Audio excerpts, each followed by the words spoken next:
صدقے کے حوالے سے ایک بہن ہے لاہور سے، انہوں نے سوال کیا ہے کہ صدقہ جو ہے وہ پانی کے اندر بہا دیا جاتا ہے، نہر میں پھینک دیا جاتا ہے، تو یہ کیسا ہے؟ یہ اکثر دیکھنے میں آتا ہے، آپ نے بھی دیکھا ہوگا، یہ راوی پہ جائیں نا تو پل پہ وہ گوشت لے کے کھڑے ہوتے ہیں۔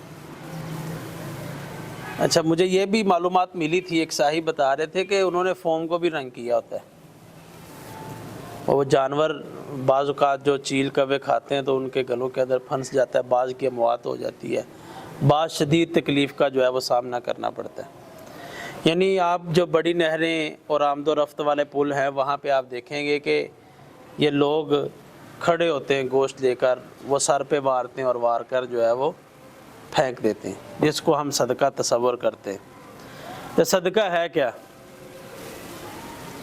صدقہ کیا ہے؟ تدفع البلا، حدیث شریف میں فرمایا گیا صدقہ بلاؤں کو دور کرتا ہے، صدقہ قبر کی گرمی کو بجھاتا ہے۔ اچھا، بعض صدقات ایسے ہیں جو انسان پر واجب ہے، لازم ہے، شریعت نے لازم قرار دی ہیں ان کو۔ مثال ہے صدقہ فطر ہے، جس پہ زکوٰۃ لازم ہے اس کا زکوٰۃ ادا کرنا لازم ہے، یہ بھی ایک صدقہ ہے۔ اچھا، قسم ہے، قسم توڑ دی اس کا کفارہ ہے، تو یہ بھی ایک طرح کا صدقہ ہے۔ اچھا، یہ صدقات واجبہ ہیں جو انسان پہ لازم ہے، جو دینے ہی دینے، اس کے اندر کسی طرح کا چھٹکارا نہیں ہے۔ اچھا، اس کے بھی پھر محل ذکر فرمائے گئے کہ آپ یہ کہاں کہاں خرچ کریں گے۔ زکوٰۃ ہے، سید زادے کو دے سکتے ہیں، نہیں دے سکتے، یہ پورا ایک چیپٹر ہے۔ اچھا، پھر قسم کا کفارہ ہے، وہ آپ کس کو دیں؟ صدقہ فطر ہے، وہ کس کو دیں؟ پہلے کس کا حق ہے، پھر کس کا حق ہے، اس کے بعد اہل محلہ میں سے کوئی ہے، تو یہ پورا ایک چیپٹر ہے، یہ پورا ایک عنوان ہے۔ فقہاء کرام نے اپنی کتب میں اس کو بیان فرمایا۔ اچھا، کچھ صدقات ایسے جو انسان پہ واجب نہیں ہیں، لازم نہیں ہے، لیکن انسان وہ اللہ کی راہ میں خرچ کرتا ہے۔ یتیم ہے، اس کو کھانے کے لیے کھانا دے دیا، گزر رہا ہے مسجد میں اپنا حصہ شامل کر دیا، مدرسے کے طلبہ ہے ان کو پھل کھلا دیا، کوئی چیز کھلا دی، تو یہ صدقات نافلہ کو اس اعتبار سے بھی جو ہے وہ خرچ کیا جاتا ہے۔ طلبہ اکرام کو جو دینی طالب علم ہیں ان کو پیش کیا جاتا ہے، کپڑے دے دیے جاتے ہیں۔ مدارس میں ہم پڑھتے تھے تو بعض اوقات کوئی صابن لے کر آ رہا ہے، کوئی کھانا لے کر آ رہا ہے، کوئی پھل لے کر آ رہا ہے۔ تو صدقہ ہے دو طرح کا، جو انسان پہ لازم ہے، اور دوسرا جو لازم نہیں ہے، بندہ اپنی خوشی سے اللہ کی راہ کے اندر خرچ کرتا ہے۔ اچھا، پھر صدقہ کرنے کے فضائل بھی ذکر فرمائے گے۔ یہ جو میں نے پہلے ذکر کیا تو تدفع البلا، بلاؤں کو دور کرتا ہے۔ دوسرا جو میں نے ذکر کیا قبر کی گرمی کو بجھاتا ہے۔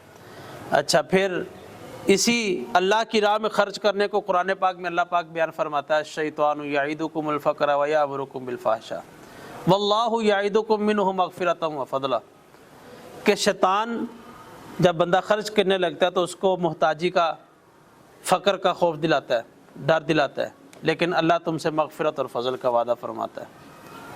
اسی کی مثل قرآن پاک میں بیان فرمایا گیا، مثل الذین ينفقون اموالهم فی سبیل اللہ کمثل حبۃ انبتت سبع سنابل فی کل سنبلۃ مئۃ حبۃ واللہ یضاعف لمن یشاء، یعنی جو اللہ کی راہ میں خرچ کرتے ہیں ان کے فضائل ہیں۔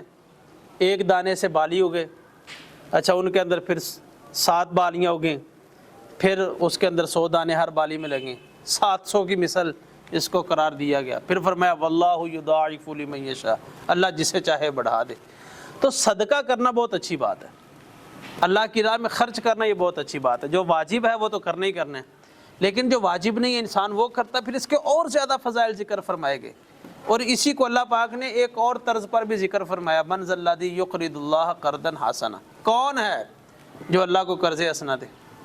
اچھا، قرض میں کیا ہوتا ہے؟ انسان کو واپس ملنے کی کبھی امید ہوتی ہے کہ میں نے تو یہ قرض کے طور پہ دیے، واپس ملیں گے، تو اللہ پاک اپنی راہ میں خرچ کرنے والوں کو قرض کے ساتھ تعبیر فرما رہا ہے کہ میری راہ میں خرچ کرو، یہ ایسی ہے جیسے قرض، یعنی تمہیں واپس لٹایا جائے گا، اور پھر صرف وہ واپس نہیں لٹایا جائے گا، دگنا تگنا چگنا، 5واں 6واں اور 7ویں کی مثل کر کے تمہیں جو ہے وہ پیش کیا جائے گا۔ تو صدقے کے جو ہے نا وہ ایک محل بھی ذکر فرمائے گے، کہاں پہ خرچ کرنا ہے، کہاں پہ خرچ نہیں کرنا۔ اچھا، یہ جو نہر میں بہا دیا جاتا ہے، بعض اوقات یہ بھی دیکھنے میں آتا ہے وہ پانی پہ ترتا ضائع ہو جاتا ہے۔ گوشت ہے،